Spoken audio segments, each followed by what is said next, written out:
শান্তির স্বর্গরাজ্যের ছোঁয়া পেল দেখার জন্য ৬০ জন পাদ্রী এসেছে। এসে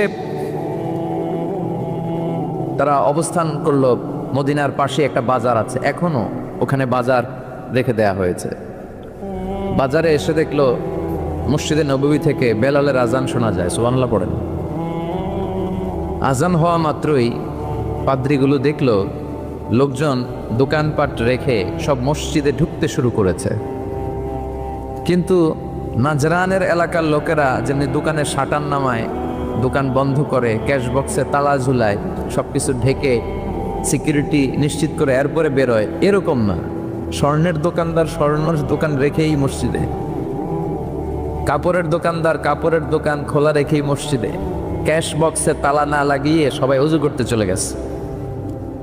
৬০ জন পাদ্রী তো অবাক। তারা বলে আসলেই